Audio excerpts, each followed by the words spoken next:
Hello, welcome back to the series that I'm doing where I'm showcasing a bunch of photos that I've taken. This time around, we're going all the way back to 2021, 2022.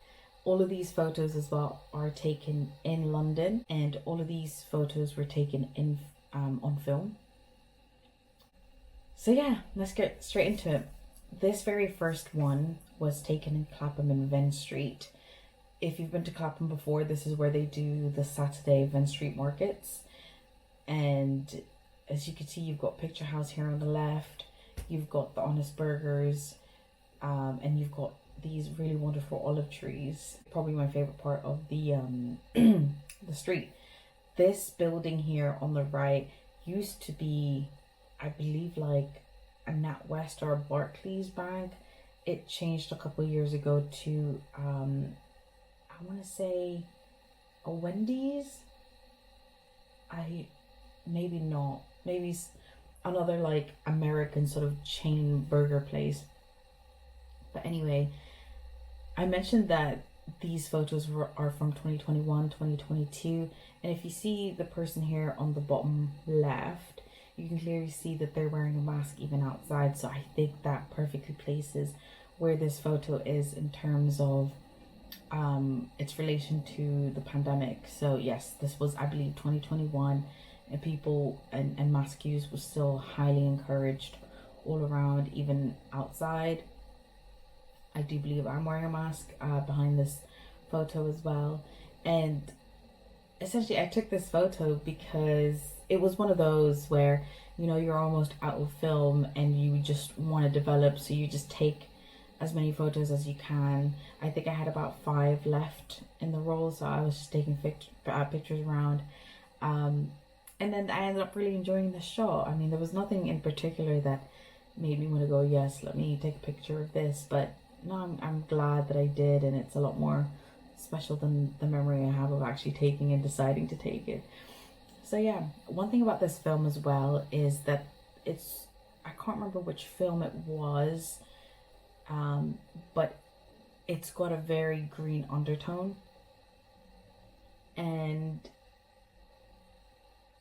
you can see obviously the trees are very green, but sometimes in darker spots there's a tint of green, and I actually quite rarely see like the true color black in this particular film, because sometimes the darkest parts, or what should be the color black, is actually a really, really dark green. So, and I enjoy that. I mean, it's not a flaw in the film at all. I don't think that's the case. It's just something that I've noticed with this particular film. And I do believe this entire collection is the same film. And so they've all got that tint of green. This next photo is also taken in Clapham. You can see in the background, that's a park. That's actually Clapham Common. This is a bookstore. You can tell that the ceilings are really high. I'm actually sort of like in a mezzanine type, so there's a floor that's slightly above that one, and hence the height. But I remember taking this photo and thinking, I didn't actually consider if the colors of the stars were going to make it, but I'm actually really glad that I put them in frame, because they create such a nice negative space. Yeah, and obviously the darkness in them has got a lot to do with the light source coming from outside. You could see once again, this is definitely taken in 2021. People are definitely wearing masks, especially indoors. Yeah, I've actually only been to this bookstore once, and I lived in Clapham for about 2 years. I have an affinity to used bookstores, so I really like the books. I think they're called the Booksmonger in Brixton, which isn't too far from where I used to live. Yeah, I like used books more, and that's also why I volunteer in a used bookstore. Obviously, they also have new copies and recently published books, but I like the personality that's sort of imbued, the essence that's imbued in old books or pre-owned books. And sometimes there's real treasures in there. Sometimes people write notes and you get to know the person that used to own that book, which is, I think, really special. Also, sometimes there are like a myriad of things that are being used as a bookmark, which is really special. Sometimes people put letters in there, sometimes people use pieces of paper with poems in them, but just really beautiful things. And I think that's why I tend to like used bookstores more. All this to say, I think this photo is really, really lovely. The general vibes that bookstores have is always quite impeccable in my opinion. This next photo was taken on the overground. I was going from Clapham North to, I think, Haggerston. Since 2024, the overground lines have changed, so I can't remember what this line is called now. But yeah, they've all changed. The colors have changed slightly as well. Not inside the carts, like it's all still mostly orange accents inside, but I mean on the actual signs. So I thought this photo was really cool. Once again, this puts you right into 2021, where public transportation, even in times when you think it would be a lot busier, it actually wasn't. I was really glad that I was in a train that was a lot quieter than usual, and I was able to take this photo, because I don't think I would have been confident enough to take this photo if it was full of people. But I thought this was really, really wonderful. There's a real sense of symmetry in this photo, but I really like that the subjects and the people that are in this photo break up that symmetry. Obviously I am always trying to look for symmetry and just like framing things to be more satisfying to the eyes, but generally I really enjoy when there are anomalies, when, you know, people make it more interesting. One thing about the overground is it's one of my favorite color schemes. I never really used to like orange growing up, but especially on film, it just adds a lot more texture to the off-white that is used for most of the colors, but the orange really being accented here just gives so much more visual interest. Yeah, and I really, really enjoyed this photo. You could tell once again there's a hint of green in parts where you don't think green would be there, especially in the darker parts. I love the motion of this photo. You can tell through the windows on either side just how fast this train was going. I don't know if we were passing a tunnel or a platform, but yeah, it just gives a lot more interest. This next one, actually, it's in Haggerston. It was a pub called the Duke of York, and we didn't go to this one, but I remember, I think I was just trying to finish the role again. We went to go see Jamie's sister Jasmine and her then boyfriend, and this is on our way home. I just wanted to try and finish off the role, and I didn't think too much of it. Obviously it's a really, really dark photo, and for me it was a throwaway shot, which, you know, is such a luxury to say when you're shooting in film, because they are so expensive. But yeah, I remember just like, oh yeah, this looks kind of cute. I'm kind of sad that it's really quite dark and you can't really discern between the streets and the tables, but nonetheless there are certain parts of this that really like just pull my eyes and my focus. So obviously the first one is the lights, which have a hint of red in them. So these lights were actually just warm bulbs. They were just a little bit yellowy, not red, they were just yellowy orange, but the red comes from the red brick in the exterior of this pub. And I always really, really enjoy when pubs have a tile exterior. My boyfriend and I have spoken in great lengths about, in the future, when or if we own a house one day, we would love to be able to put some sort of tiling in the facade. I think it's just so fun. I don't know where we would be living. I don't know if the climate would be kind to that idea, but obviously if and when, you know, we'll figure it out. We'll we'll see. But he is a ceramicist, and he loves ceramics, obviously, so I think it would be really wonderful for us to represent something that he loves in the exterior of the home. And also I was thinking, you know, why stop at tiles? Why can't we do a mural? Why can't we do a mosaic? And I think we might just, but is just so unique. You rarely ever see buildings that have this ceramic exterior, and I think it'd be really fun if we could do that for our future home, if ever. It feels like I don't really know if that dream is attainable. Anyway, let's not go doom and gloom about the state of the world.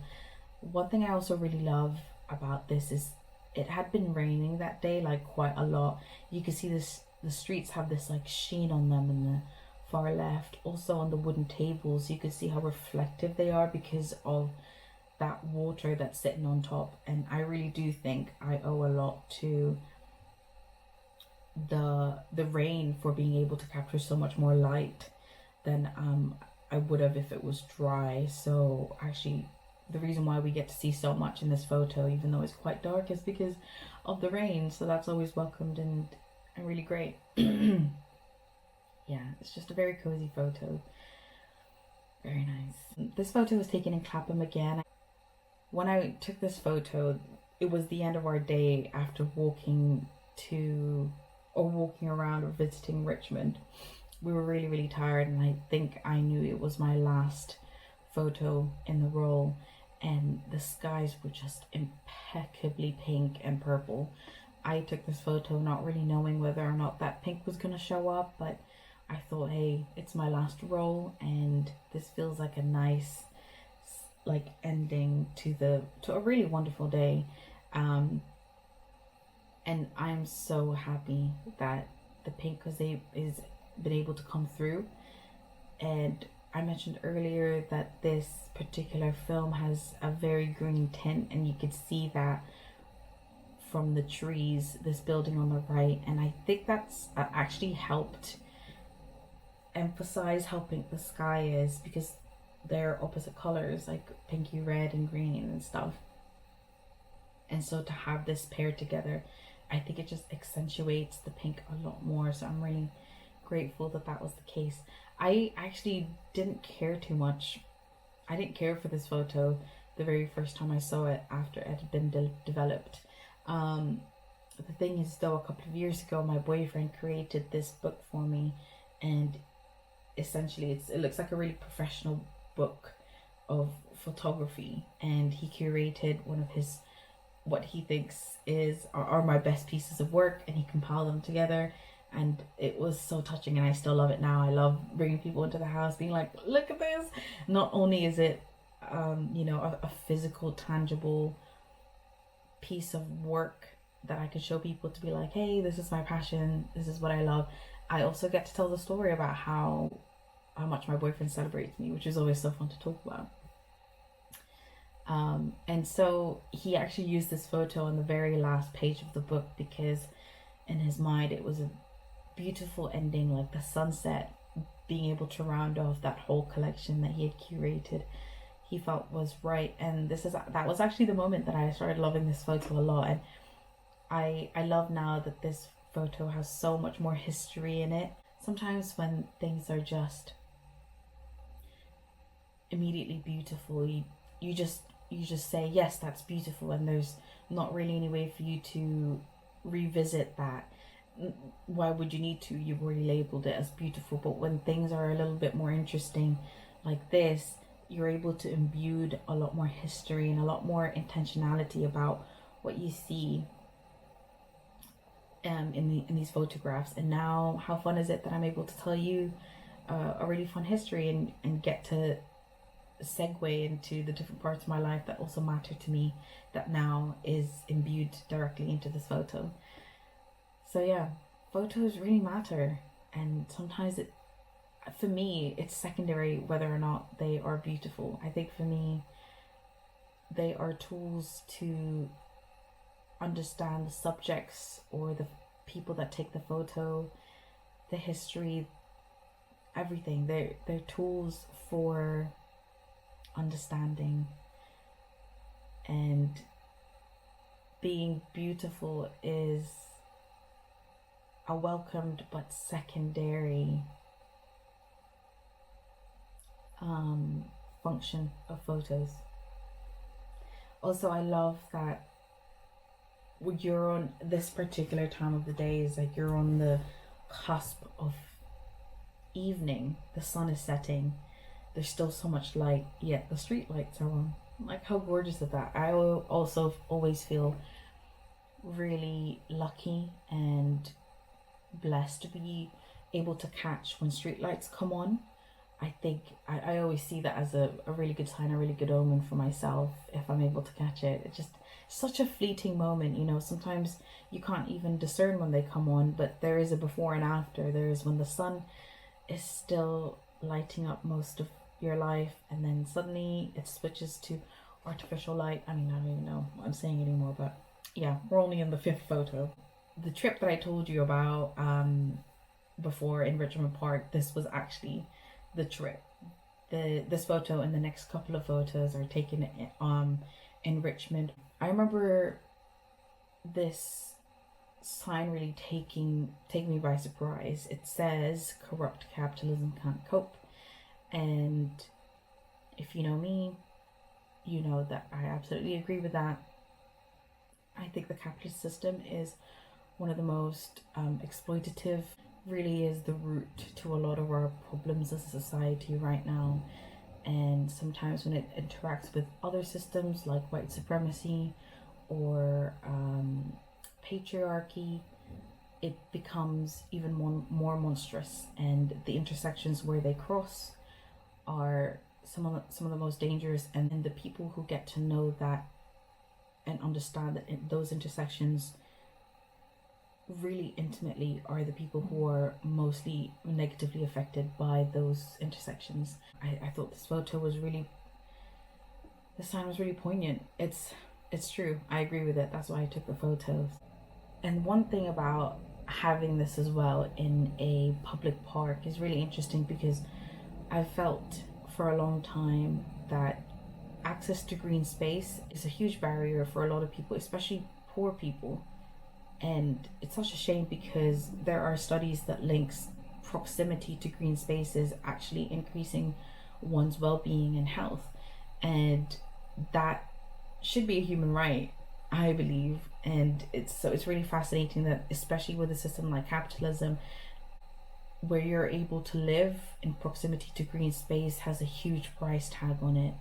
And that means that there is a huge problem with accessibility to green space if you don't have the wealth for it. And so yeah, I think this photo sums up quite a lot of my beliefs about how there's a paywall essentially to even local parks, which are technically free.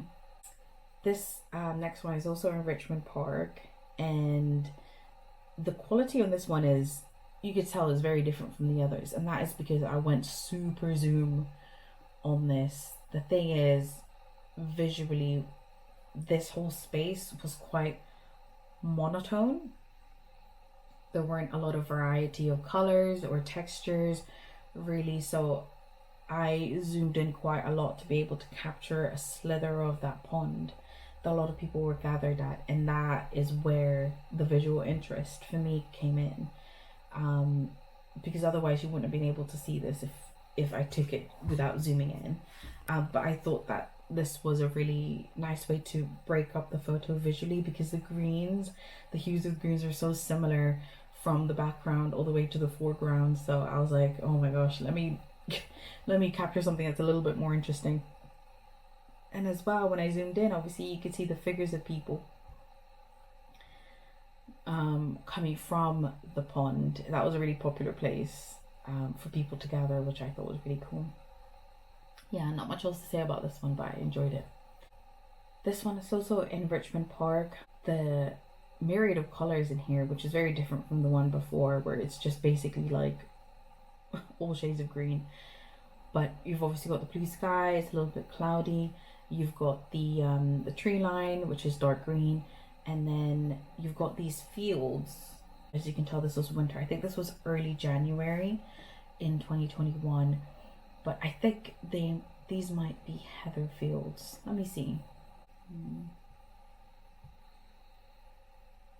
I do think these are heather fields that you can see, and right now in this particular season in the winter they are brown, sort of like this hay blonde color, And I think that color might be because in order to conserve heathers, this plant, they need to be burnt at the end of every season. That's part of the process of making sure that they come back the next year. Is, yeah, they're burnt, the crops are burnt, and then they're encouraged to regrow again in the next year.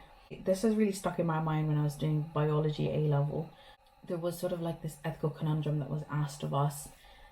In the name of conservation, is it ethical to have to use such environmentally dangerous conservation method like burning to be able to encourage one particular species to come back again the next year?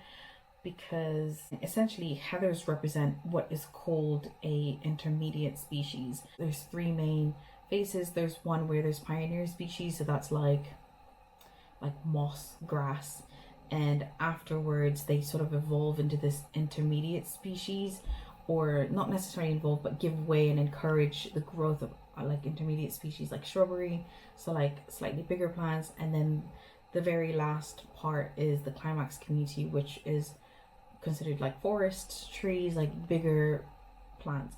And so without any human intervention, heathers would eventually give way and follow the natural process of ecological succession into, and then turn and transition into a climax community such as forests or trees. And to stop that natural process, essentially conservationists would burn the heathers so that that transition to a climax community never actually happens, and we as humans are able to enjoy heathers again the next year. And so the ethical conundrum that we were given was, is it ethically correct for humans to be able to do this just so that they can serve a specific plant? And the thing is, heathers aren't just plants, they are a part of the tourism industry, especially in big parks like this. So the question really was, who is it for? And is conservation really about centering human needs and wants? What about the animals and plants and the flora and other faunas that depend on this ecological succession process to continue? Anyway, what a huge tangent, but I just remembered that that's what I learned, and that realizing that this is heathers, it makes me question once again, no, I don't think it is ethically correct. When you look around and you realize what sort of philosophy underpins conservationism, I don't fully agree with the way that conservationism is practiced right now, because it's too anthropocentric. It's too centered around what humans need and want.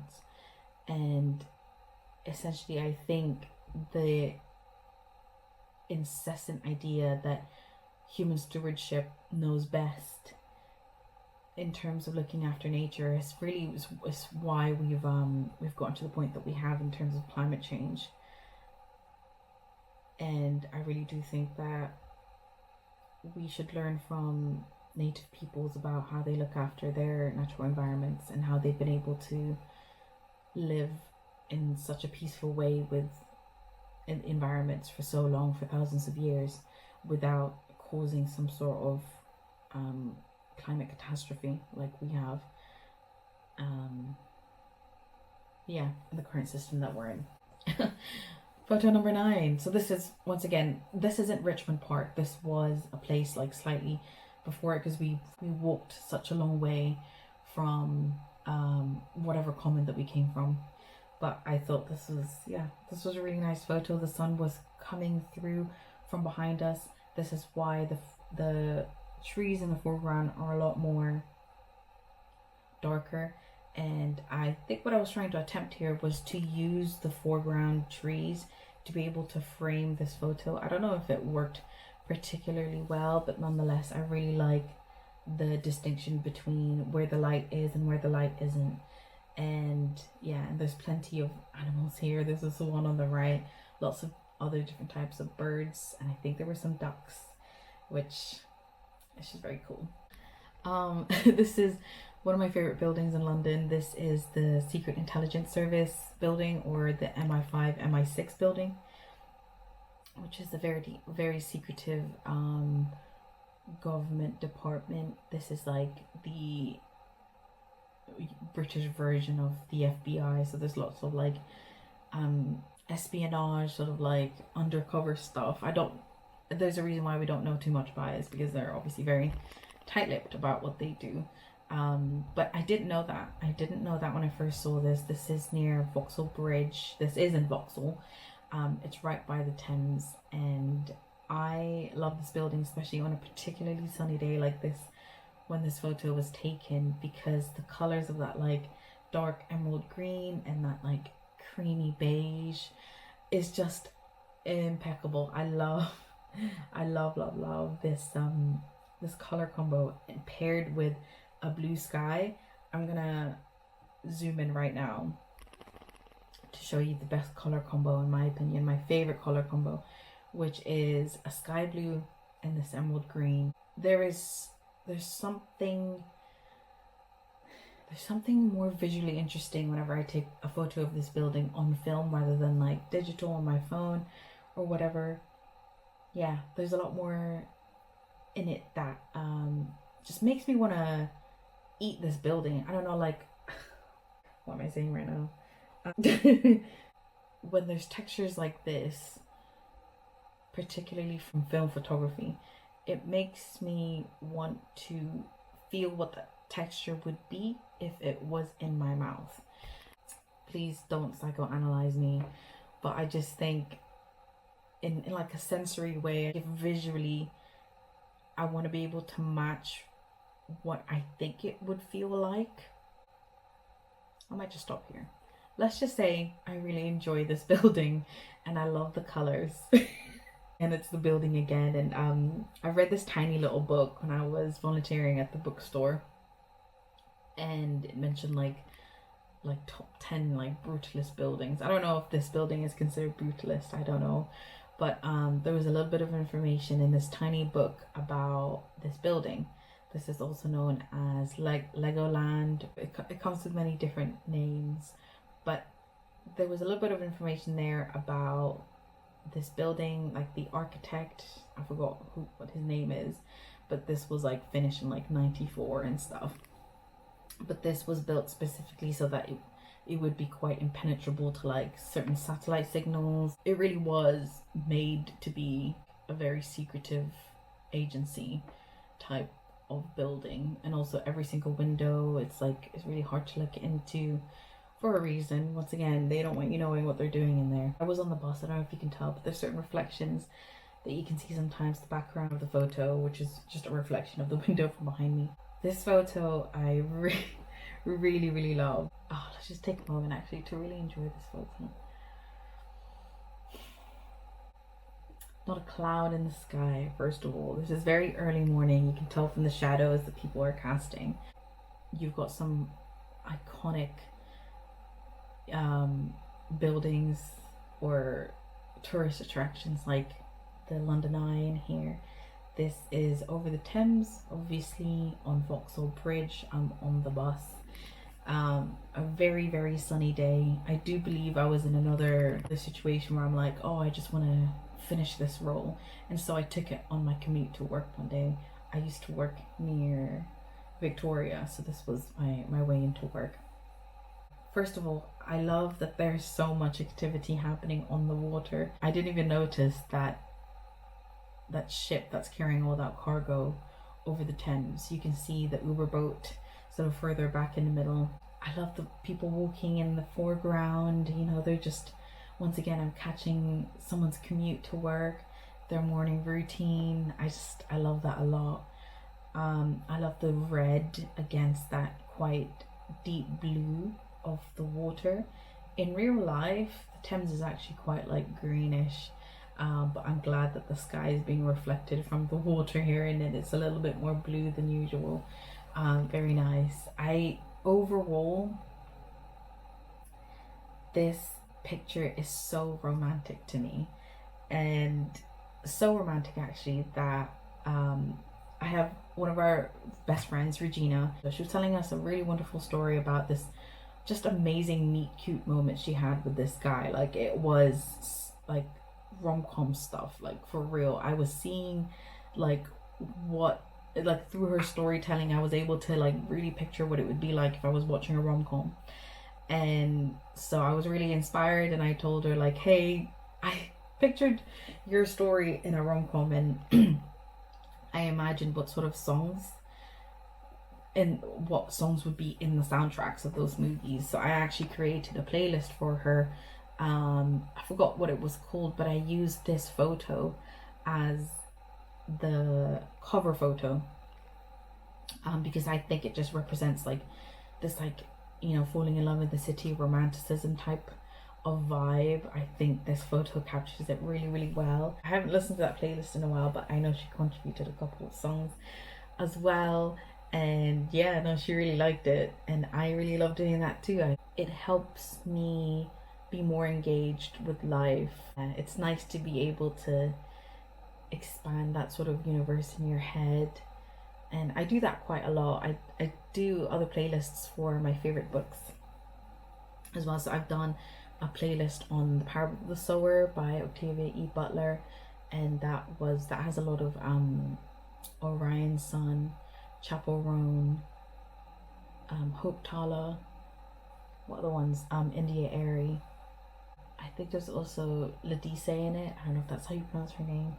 But anyway, yeah, that's a wonderful book. And I've also done that with the Brown Sisters trilogy, one of my favorite, like, I guess, trilogy. It's romance books about three black sisters, and I love them so much. They're by Talia Hibbert, and I created a playlist for each of the couples, and I actually ended up sending it to Talia Hibbert, the author, one day. And yeah, I remember she reposted it, but I don't know if she actually listened to it. And I still listen to them now whenever I feel like rereading. This next one is, I believe this is the Tate Britain building in Pimlico. This is behind that building. I really, really love this wall because the ivy crawls up, and it is a beautiful representation of the seasons passing. It's completely bare during the winter, and you've got this like starting to regrow during spring. During the summer, it's so luscious. In autumn, it changes into beautiful colors like red, yellow, green. Every time I used to pass it on my commute, it just reminded me what season I'm in, and it was such a joy to be able to see it change and be slightly different every time I got on that bus and I ride past it. So this is where I used to work. I used to work in Victoria Street, and in like the 6th floor you get this view, and it's so funny to me actually that it's very blurry. I don't know where the camera was focusing, but I also, when I took this, I was really nervous because I didn't want anyone to know that I was taking pictures up there. But you can actually see the silhouette of my camera in the reflection of the photo right in the middle. You can also see my hand as I'm pushing down the button. So that's really interesting. I think that this is like quite poetic, the way that this just won't focus even though I'm so close to it. I think there's something there about the normal person's inaccessibility to really big institutions like the Parliament. I don't think it's an accident that my camera couldn't focus. Let's just say that. This is another photo. This time it's me looking at the street, and yeah, not much to say about this. This might actually really like point at where I used to work, but I'm not going to say any more about that. Really nearby, you've got some really iconic buildings like the HMRC building, the Home Office, there's usually quite a lot of protests around this area because like the Department for Education is really close by, so there tends to be quite a lot of protests from different communities. But yeah, once again, not focusing. I don't think that's a coincidence, or maybe it might just say something about my my lack of skill. Yeah, but this happens really rarely though. Usually my camera works really well. But anyway, this house is just really beautiful. I really like this house. I used to pass it quite a lot where I used to live nearby. This is in Clapham. I loved that the magnolias were coming out. Yeah, those are magnolias, I think. Or some kind of blossom tree, cherry tree. Can't remember. But yeah, no, I really liked how this house was standalone, which is quite rare. Most people live in, like, from my knowledge anyway, flats or semi-detached or detached homes, but this is, you know, a standalone house, which is very cool. Must be quite wealthy.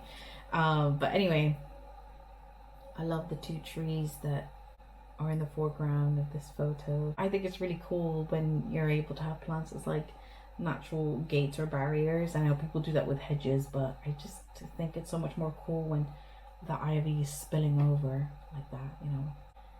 This photo was taken in my bedroom when I used to live in Clapham. I really loved how the sun was coming through the blinds. So I've never really lived in a house with blinds before, so I always found it quite mesmerizing and interesting, the sort of patterns that it would make when the sun comes through. And yeah, I thought it was really visually interesting because they're all going the same angle, but there's actually two mirrors facing each other, so they're just reflecting the same light, the same pattern to each other, which I thought was very cool. Maybe I should get really artistic with it. This photo was taken, I can't remember which station. Yeah, I actually like taking photos of the underground and transportation and stuff. Something quite like just so ordinary and normal about it, you know.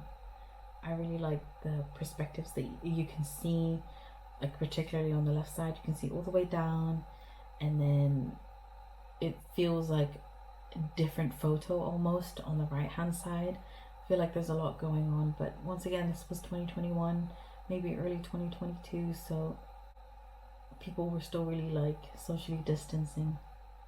At least I was in this photo.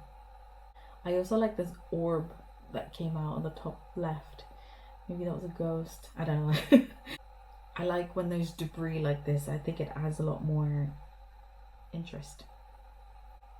Oh my god. Okay, yeah, so this is, I don't know who these two ladies are in the foreground. I was just sat behind them, but I was here with a couple of friends and my friend's sister at a Magic Mike show back in 2020 to 2021. I can't really remember, but yeah, the next photos are wild, and I do really think I've captured the energy and like this sort of feeling that I was getting while I was there. So obviously this first one is just like, you know, party hard. Like I feel like you could see this in like a alcohol ad. It looks really cool. Looks like it could belong in like a magazine spread. You've got the men topless, you know, like having fun. All of this. This next one is getting a little bit more sinister. Firstly, I'd like to point out the guy in the bottom left. Unfortunate lighting for this man. I'm so sorry. I found this, I must have caught this moment as they were transitioning from one song to the other, but you can see their body languages is like serious, you know. Also, unfortunately, they look like they're being abducted by aliens. But hey, this is really interesting. I find this really cool. I don't know, there's this vibe, this seriousness about it. There's like this, like, yeah. I wish I had more words for it. I don't know, maybe if you're looking at this, tell me how you feel. How does this photo make you feel? And get ready for the next one. Oh. So,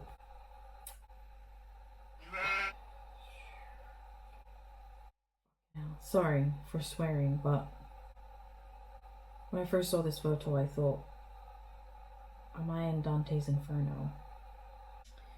And my second thought was, I did not know that the court titan was in attendance.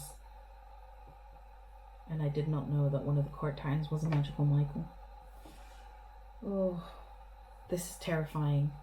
And no shade to the men. They were obviously very conventionally attractive and beautiful, but the way that this camera captured this photo with the lack of light and just, oh my god.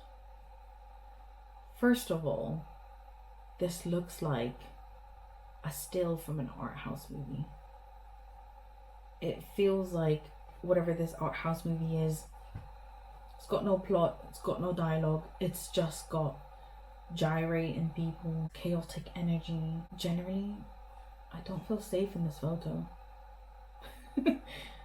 Like, where am I?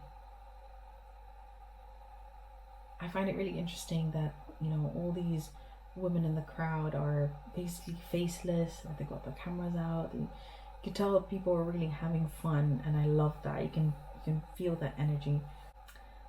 There's a really interesting performance happening, gender performance specifically. Yeah, it's that deep. If you think about how generally this type of industry, the roles are reversed when it comes to women generally being the ones who are on stage and performing for men, the roles are reversed here. And I remember really going away after this thinking about how is it different from a man and a woman's perspective to be able to dance and cater for that other sex. I am thinking about compulsory heterosexuality and the performance that people are playing, and I don't just mean the actual performers, the dancers, the Magical Michaels, but I also mean the performance of the ladies in the crowd. I definitely felt myself that I was performing my gender to be able to enjoy, you know, this attention from these men, because although there are performers on stage, there were also other men waiting on you as you're sitting down and watching. And I'm no prude. I think I just was, maybe, I don't know, maybe I was uncomfortable, and sometimes when I'm uncomfortable I over intellectualize. But this is what I was thinking about when I was there, and it was really fascinating as well to be able to get like a very flirtatious energy from the men who were waiting on us, because I normally don't get that attention from men. But it was like I was able to cosplay. It was like stepping into this place. I was able to cosplay as someone who was deemed conventionally attractive, and I wasn't even like given that much attention, but it's definitely way more than I would in real life, because, you know, I'm not the beauty standard or anything, which I'm fine with. Like, I don't need to look like that. But it's just really fascinating, the performance of it all. I think I'm really rambling here, but maybe because I'm just quite disturbed about this photo, like just how their movements, like, oh my god, they're on all floors. There's a carnal sort of sensation about this photo. Also, if you're watching this and you know, you might want to hire me as a photographer, I want to be able to show you that I have range. I can do really cute photos of nature, but also I do horror, so hit me up. I love horror, if you know me, by the way. I love horror movies. I don't watch as much art house because I get my life's fill with this photo. Like, this is enough art house for me. But I think this photo is so mesmerizing. Like, obviously I've been stuck on this for like 5 minutes now. Yeah, really fascinating. The next photo is similarly at the Magical Michael show. There's a uniformity about this, you know. There's so much athleticism when it comes to dancing as well. I really think it's so interesting, the group of women here who just have their phones out. There's like that barrier between them and the men, and the barrier being is the phone. The vibes are a little bit more calm than the one before, so I appreciate that. This next one, once again, another one underground. This is very blurry, but I think that might be a good representation about how drunk I was feeling then. So that's me in white, and I'm just walking through. My boyfriend, I think, took this photo. We were coming back from a friend's birthday. But yeah, I think this is kind of quintessential London, to be underground, to be smelling all that pollution. And oh my god, I just remembered a fact that someone was talking about. They were mentioning that they were speaking to a TfL worker, and they had mentioned that they have OCD, and the TFL worker was like, fun fact, that wind that you feel apparently on the escalators isn't fresh air from outside. It's a combination of random human hair, dead human skin, and dried fecal matter.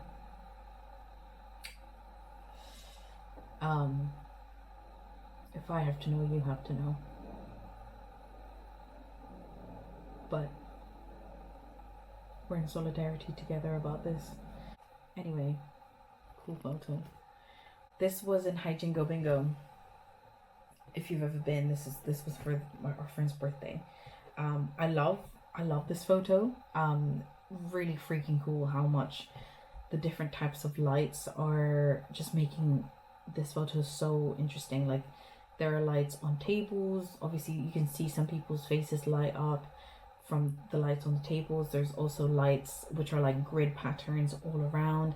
And then this was the TV itself. I think this was glass. And then they were able to put text on it and stuff.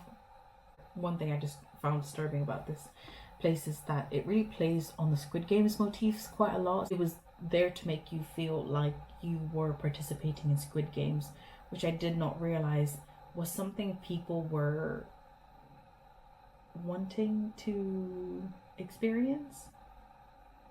I don't understand. Like, Squid Game is a horror show. Like, we know that, right? Like, it's not fun. It's not something that we should be emulating in real life. Although I'm pretty sure it already happens. Or the staff were wearing like that guy there in the left was wearing the uniforms that they would wear in Squid Games, and I'm like,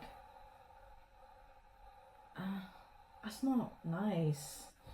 Maybe it's kind of like, you know, when you go to a theme park, or when you go to London Dungeons and you're there to be scared. But no, I think this was like genuinely a form of fun, and this is what is considered fun. And I'm not trying to crap on your business model, but I just find it really kind of disturbing how much cautionary tales are turned into like fun. Like, I think that defeats the purpose, and I think that calls to this new term that I learned recently called recuperation, which is criticisms that we have about capitalism. Capitalism as a system is able to absorb those criticisms and show it back to us through media, almost in a way to tell us like, hey, you know, this capitalist system sees your point, and instead of you know, trying to fight the system, why don't you just enjoy this TV show we made about it, so that you can feel like you're being heard and your criticisms are doing something. Yeah, this was in Clapham.